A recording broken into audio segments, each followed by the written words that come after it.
Some of you may have watched my Tesla commute videos in Shanghai. You might be curious, is it convenient to travel with an electric car in China?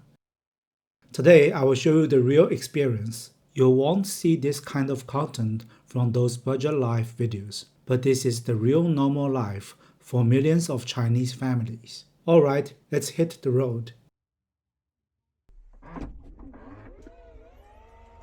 Hi everyone, welcome back to my channel. This year's May holiday gives us a full 5-day break. So my family decided to take a short 3-day trip to Ningbo for a relaxing getaway and fresh seafood. Ningbo is around 220 kilometers away from Shanghai, which takes roughly 3 hours by car. It's right next to the Zhoushan fishery, which is China's largest fishing ground. So almost all the seafood in local restaurants is freshly caught on the same day. Besides fresh seafood, Ningbo also has amazing natural scenery with beautiful mountains and lakes. That's exactly why we chose it for our holiday trip. In fact, traveling with EVs here has become very easy now. Official data shows that 98.8% of highway service stations across China are fully equipped with EV chargers. On average, you can find 8.6 chargers every 50 kilometers on major highways. I just pulled into this service station.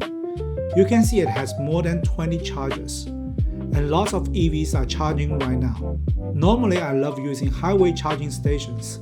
I can charge my car while using the restroom or grabbing a quick snack and drink. It's super efficient. But during major public holidays, highway charging stations can get crowded with long queues. So for holiday trips, I prefer using Tesla Superchargers near my destination because they normally don't have waiting lines. Another interesting thing is that highways are completely free for all private cars during long holidays. It's a great welfare for travelers, but it also leads to traffic jams sometimes.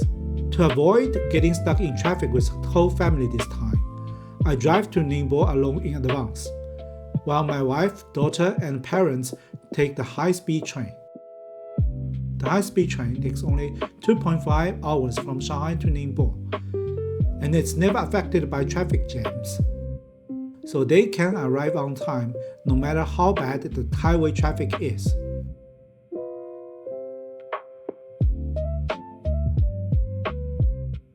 You can see there are no empty seats on the high-speed train. Lots of Chinese people love to get away and travel during holidays.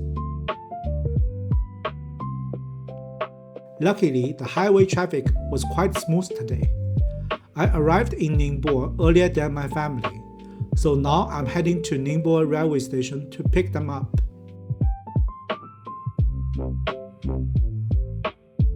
Finally, I reunited with my family. Now we are on our way to the hotel.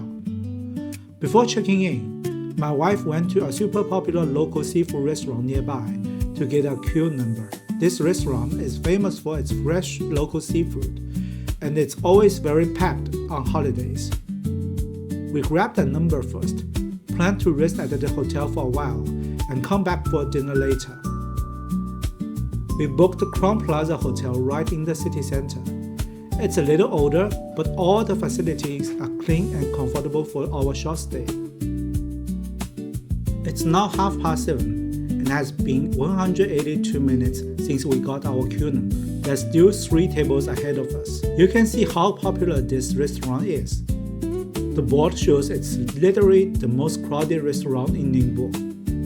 Right now, there's still 315 groups waiting for small tables and 57 groups for larger tables. After waiting for so long, it's finally our turn to dine. Most local Ningbo seafood restaurants let you pick your dishes in the lobby by looking at the fresh ingredients. Most of the seafood here is freshly caught and alive before cooking. They provide a barcode scanner and you can just scan the barcode on every dish label to order. After we finish picking all our seafood dishes, We just handed the scanner to the staff and confirmed our table number. That's it, order done. All our dishes are served gradually. We got 12 dishes, over half of them are fresh seafood. It costs about 1,400 yuan, which is around $200. Not exactly cheap, but totally worth it for this level of freshness. On the second day of our trip, we came to Dongqian Lake, one of Ningbo's most famous spots. It's not the largest lake in China, but it has perfect mountain and lake views with amazing cycling routes. There are professional cycling tracks and casual roads which are for family outings. We rented electric bikes today and rode along the lake for a relaxing tour. Our parents are both over 70 years old, but they love traveling. We always take them out for domestic and overseas trips every year during public holidays. Some of you may wonder, how many public holidays do people get in China every year? We have a total of 13 days of official statutory holidays per year. If employees are required to work on public holidays, employers must pay triple salary as compensation. Besides these fixed public holidays, the government adjusts rest days to form longer holiday breaks. So we have more than 30 days every year for holidays. On top of public holidays, every employee has paid annual leave. I get 15 days of annual leave in my company, and my wife gets 10 days. That's why we can always plan several long and short trips every year. Ningbo is absolutely one of our ideal short trip destinations. Peaceful mountains, gentle lake views, and perfect for slow family time. After a nice walk by the lake, we head back to our hotel to rest. Back at the hotel, I'm going to charge my car at a nearby Tesla Supercharger. There are several Tesla Superchargers around our hotel, and the closest one is only 1.3 kilometers away. Tesla Superchargers in China are exclusive to Tesla vehicles, so I almost never encounter long waiting lines. It's charging now, and the car screen shows it will take 55 minutes to fully charge. I recline the seat to relax for a bit and check the return road for tomorrow. The charging finished pretty quickly. I charged 54 kilowatt hour of electricity, costing only 107 RMB, which is around $16. Not bad. On the third day of our Ningbo trip, we visited one of the city's iconic cultural landmarks, Tianyi Pavilion. It was built over 400 years ago in the Ming Dynasty. It was once a private mansion and library owned by a wealthy local scholar. The entire scenic area covers 8.4 acres, with a total of 15 traditional buildings. The core of the site is the ancient library building, built specifically for collecting and preserving ancient books. Its garden area is stunning too. There are 3 classical gardens inside. There's even a traditional opera stage here. My wife and I are big fans of historical architecture from both China and Western countries. It's always fascinating to witness how people lived hundreds of years ago.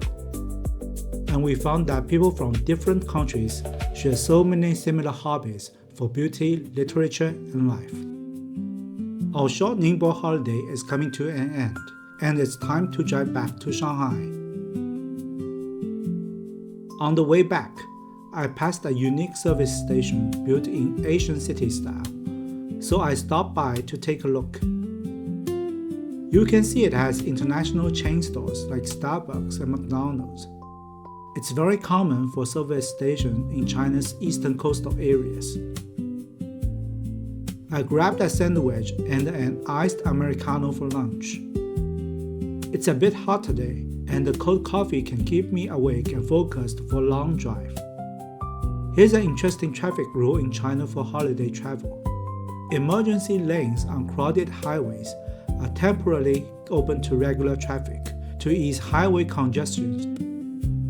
tried driving on the emergency lane on this cross-sea bridge just now, and it helped me pass lots of slow-moving cars smoothly. There's no traffic violation at all. It's a very practical policy, specifically for holiday congestion relief. Thanks to this flexible traffic management, I arrived in Shanghai earlier than expected. I headed to Hongqiao railway station to pick up my family, saving their time on waiting for taxi after their trip. That's all for our family trip to Ningbo. Thank you so much for watching. If you enjoyed my video, don't forget to subscribe. See you in my next video. Ciao.